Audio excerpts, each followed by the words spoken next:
तक किसानों के खिलाफ एक 3 काले कानून लाए गए किसानों की खेती छीनने के लिए, उसी तरह 4 code bill, labour code bill लाया गया है जो मजदूरों के हक और हकूकों को छीन लेगा। कभी भी हायर एंड फायर किया जा सकता है। सरकारी कंपनियों को भी बेचने और बैंकों का भी जो बेचने का, निजीकरण का जो काम कर रही है सरकार, उसके खिलाफ भी ये आंदोलन है। ये देश की संपदा को बचाने का आंदोलन है। इस देश के देशवासियों को समझना होगा, खासकर इस देश के गरीब आदमी को भी समझना होगा कि ये जो बैंक है, जो ये रेल है, जो ये हवाई अड्डा है, ये सब आपके पैसे से बना हुआ है। लेकिन किसान आंदोलन ने इस देश के अंदर आंदोलन को पैदा कर दिया है और आज ये ट्रेड यूनियंस उसी का एक बानगी आप देख रहे हैं कि देश भर के ट्रेड यूनियन इकट्ठे हो गए हैं, इकट्ठे होकर और ये लड़ेंगे और ये जीतेंगे। वैसे ही ये बिल भी वापस जाएगा, जैसे 3 काले कानून वापस गए। सरकार बड़ी मुगालते में जी रही है। वो ये सोच रही है कि वो भरमा देगी हिंदू मुसलमान के नाम पर, जातिगत के नाम पर।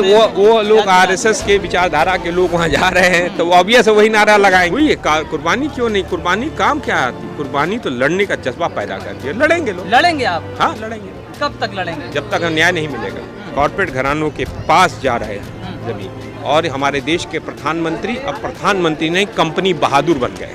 कंपनी बहादुर हैं वो। शब्द सुनिए, कंपनी बहादुर मैं कह रहा हूँ। वो अंबानी अडानी के लिए काम करे, इंटरनेशनल कॉर्पोरेट्स के लिए काम करे। उनके एजेंडे पर इस देश के मजदूर और किसान नहीं है। और ये लड़ाई इस देश के मजदूर और किसानों की लड़ाई है और मजदूर किसान अपनी लड़ाई जीते। आज जो मुद्दा है, आज का मुद्दा है, आप 2 दिन से भारत को बंद कर रहे थे। भारत बंद नहीं, हड़ताल है।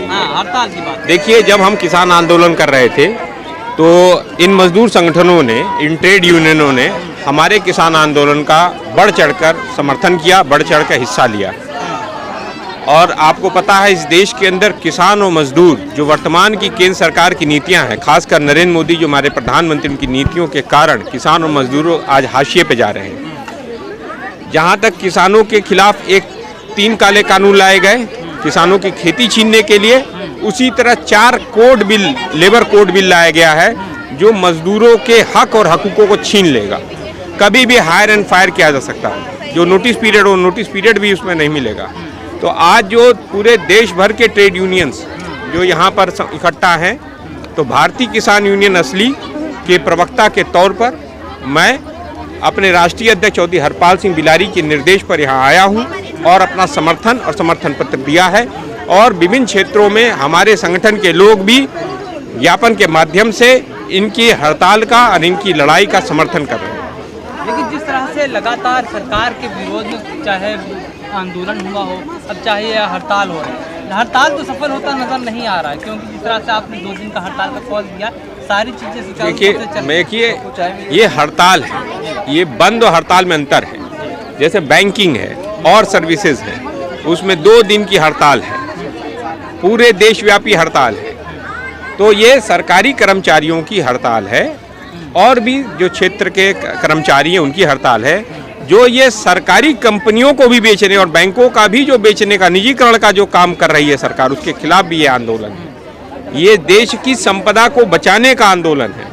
इस देश के देशवासियों को समझना होगा, खासकर इस देश के गरीब आदमी को भी समझना होगा कि ये जो बैंक है, जो ये रेल है, जो ये हवाई अड्डा है, ये सब आपके पैसे से बना हुआ है। आप इसके मालिक हो, लेकिन इस देश के मालिक के द्वारा बना के पैसों से बनी हुई ये संपत्तियों को सरकार निजी हाथों में अंबानी अडानी को बेचना चाहती है। लगातार आप ये बात कहते रहे हैं कि सरकार निजीकरण कर रही है, अडानी अंबानी के हाथों में चीज़ों को बेच रही है, सेल बेच दिया, वेल बेच दिया, रेलवे बेच दी, तमाम आपने गिना है। लेकिन उसके बाद क्या जनता समझ नहीं रही है? जनता देखिए, हमने मोदी जी का नमक खाया है इसलिए वोट देंगे। मैं जो कह रहा हूँ वो विषय अलग है।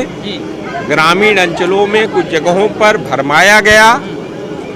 आरएसएस के कार्यकर्ताओं ने, भारतीय जनता पार्टी के कार्यकर्ताओं ने जनता को कुछ भरमाया होगा, कुछ लोग लुभाने वादे किए होंगे। विपक्षी दलों की कुछ उसमें स्ट्रेटजी में कमियां होंगी, वो उनकी प्रॉब्लम। चुनाव तो हम नहीं लड़ रहे थे, चुनाव विपक्षी दल लड़ रहे थे, तो विपक्षी दलों की जो कमियां होंगी उसमें वो देखेंगे।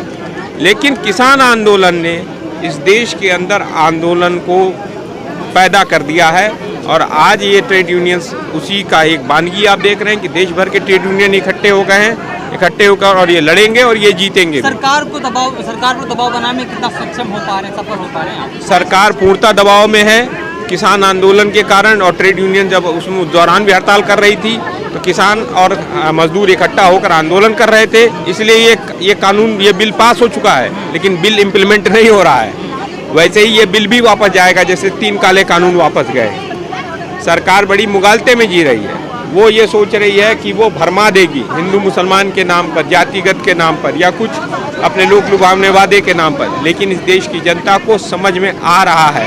देखिए, जैसे ही चुनाव खत्म हुआ, आज डीजल पेट्रोल के दाम बढ़ते जा रहे हैं, महंगाई चरम स्तर पे पहुंच गई। तो ये सब चीजें जनता को भी समझ में आ रहा है। जिस तरह से एलपीजी गैस के दाम चुनाव के बाद 173 दिन के बाद लगातार 50 रुपए की कीमतें बढ़ जाती हैं, हाँ, लेकिन ये चीजों की चर्चा नहीं होती है। देखिए, चर्चा लोकतंत्र टीवी कर रहा है, चर्चा करुणा कर रही है, ठीक है। चर्चा करुणा करेंगी, चर्चा लोकतंत्र टीवी करेंगे, लेकिन चर्चा वो मेन स्ट्रीम मीडिया नहीं करेगा। कश्मीर फाइल्स की बात तो कर रही है सर वहाँ पे।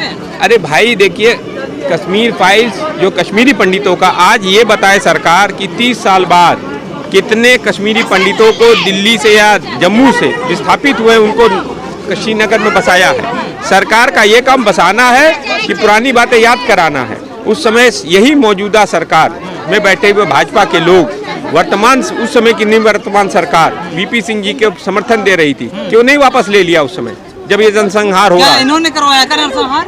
ये क्यों चुप थे? इन्होंने एक शब्द नहीं बोला, संसद में भी एक शब्द नहीं बोला। आप देख लीजिए संसद के वो उठा लीजिए आप प्रोसीडिंग्स। अगर देखा उस समय के पूर्व प्रधानमंत्री राजीव गांधी ने सवाल उठाए थे, लेकिन अटल जी और आडवाणी जी उसमें थे और 85 सांसद थे, 85 सांसदों ने हिम्मत नहीं, एक शब्द नहीं बोला। अगर फिल्म के हॉल में देखा जाए तो मोदी जी के नारे लग रहे हैं, मोदी हैं तो मुमकिन है, मोदी। देखिए, वो लोग आरएसएस के विचारधारा के लोग वहाँ जा रहे हैं, तो ऑब्वियस वही नारा लगाएंगे। उनसे आप क्या करेंगे कि वो कुछ और नारा लगाएंगे?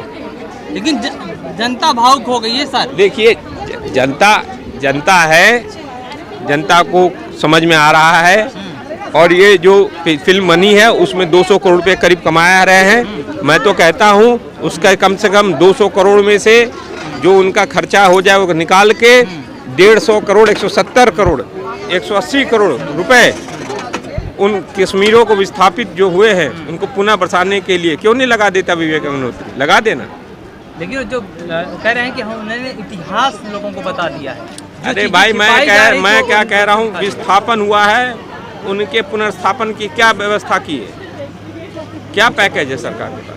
सरकार के पास क्या पैकेज का प्लान है? बताए ना। सरकार ये सब बातें करने के लिए सरकार नहीं हो, सरकार ये बताने के लिए होती है पुनर्स्थापन कैसे होगा। तो ये आपको क्या लगता है, ये लड़ाई जो है और कितनी लंबी चलेगी अभी?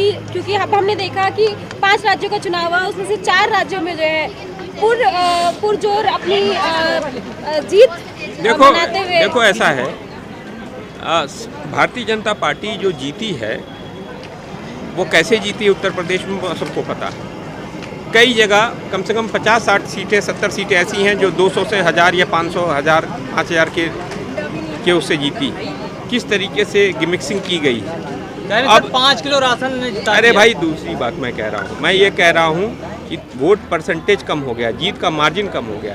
500, 200, 1000, 5000 तक के मार्जिन में ये लोग जीते हैं। और किस तरीके से ये लोग जीते हैं, ये भारतीय जनता पार्टी मौजूदा समय में 37 से 38 लोकसभा सीट हार रही है। इस मौजूदा जो अभी आया है 2024 का लोकसभा चुनाव, विधानसभा का जो परिणाम आया है, जिस विधानसभा का जो परिणाम आया, अगर उसका एनालिसिस करो, भारतीय जनता पार्टी अंदर से जान रही है कि वो किस तरीके से वो जीती है। वो जान रही हो किस तरीके से जीती है। वहाँ हड़कंप मचा हुआ है। वहाँ पे आप देख रहे 3 दिन से वो बेचारे अपना वो नहीं बांट पा रहे थे, मंत्रिमंडल नहीं बांट पा रहे थे। 15 दिन उनको शपथ लेने में लगा। ऐसा क्यों हो रहा है? बड़ा मंथन है, बड़ा चिंतन है, बड़ा अंदर खाने, बड़ा परेशानी है वहाँ भी। लेकिन सर कहा जा रहा है कि 5 किलो राशन ने जिता दिया। कह रहे हैं कि मोदी जी का नमक खाया था इसलिए वोट भाई। वो अब जनता है, जनता को समझ में आ रहा। वहीं जनता कई लोग थे जो ये कह रहे थे कि 5 किलो राशन से हमारा काम नहीं चलने वाला है। लेकिन आप लोग सर गांव-गांव जा कर के समझाए लोगों को, लेकिन क्या समझ में नहीं आया? देखो, हमारा संगठन भारतीय किसान यूनियन असली मुरादाबाद मंडल में सक्रिय ज़्यादा है। मुरादाबाद मंडल में आप देख के बताओ कि भारतीय जनता पार्टी कितनी सीटें जीती। लेकिन काश मेरा संगठन जहां मजबूत है वहां भारतीय जनता पार्टी हारी है। बस मैं इतना कहना चाहता हूं। और अभी मैं 2 दिन पहले भी कार्यक्रम करके आ रहा हूं। हमारे कार्यकर्ताओं में जोश है और 5 या 6 लोकसभा है वो फिर से हम हराएंगे। सर, लखीमपुर खीरी के अंदर जहाँ पर किसानों को कुचल दिया गया था, वहाँ पर 8 की 8 वहाँ पर भारतीय जनता पार्टी ने एक डर का माहौल पैदा किया। लोग डर गए, वहाँ पे डर और भय का क्या माहौल। वहाँ पर किसानों की कुर्बानी काम नहीं आई सर? हुई है कुर्बानी, क्यों नहीं? कुर्बानी काम क्या आती? कुर्बानी तो लड़ने का जज्बा पैदा करती है। लड़ेंगे लोग। लड़ेंगे आप? हाँ, लड़ेंगे। कब तक लड़ेंगे? जब तक न्याय नहीं मिलेगा, जब तक उम्मीद किसानों है, मजदूरों को न्याय नहीं है। मिला। उम्मीद, इस देश की आज़ादी को प्राप्त करने में 190 साल लगे थे। एक दिन में आज़ादी प्राप्त नहीं। लेकिन अब तो ये नई आजाद आर्थिक देश है सर, ये आजाद देश है। मैं क्या आजाद। कह रहा हूँ, ये नई आर्थिक आज़ादी की लड़ाई है। कॉर्पोरेट घरानों के पास जा रहे हैं जमीन, और हमारे देश के प्रधानमंत्री अब प्रधानमंत्री नहीं कंपनी बहादुर बन गए। वो न्याय कंपनी मिलेगा इन मजदूरों को, न्याय कंपनी मिलेगा। बहादुर हैं वो। शब्द सुनिए, कंपनी बहादुर मैं कह रहा हूँ। वो अंबानी अडानी के लिए काम करे, इंटरनेशनल कॉर्पोरेट्स के लिए काम करे। उनके एजेंडे पर इस देश के मजदूर और किसान नहीं है। और ये लड़ाई इस देश के मजदूर और किसानों की लड़ाई है, और मजदूर किसान अपनी लड़ाई जीतेंगे। सर, प्राइवेटाइजेशन करके इस देश का विकास कर रहे हैं, कल्याण कर रहे हैं। तो ऐसा करें, अपने जितने सीएम्स हैं वहाँ पर सीएम हटा के सीईओ रख दें। सीईओ रख दें, देश का विकास हो जाएगा। उनके पहले अपने प्रदेशों में जहाँ जहाँ उनका राज्य है ना, सारे सीएम को हटा दें, या तो उसका पद का नाम सीईओ रख दें और सबको सीईओ बना दें, और अपने मुख्यमंत्रियों को बदल दें। अडानी अंबानी से सीईओ ले लें और वहाँ रख दें। सर, अगला आंदोलन जो मैं एक बात कह रहा हूँ सुन लीजिए, सीईओ रख दें वहाँ पर, फिर देखेंगे कैसा होगा। एक आखिरी सवाल, अगला आंदोलन कब होने वाला है किसानों का, मजदूरों का? किसानों का आंदोलन चल रहा है, अनवरत जारी है। किसान कभी आंदोलन से दूर नहीं होता। अभी कटैया का सीजन शुरू हो रहा है, हाँ। अप्रैल मई। क्या सहूलियत के हिसाब से लड़ेंगे क्या सर आप? लड़ाई देखो, फैक्ट्री नहीं है, हाँ।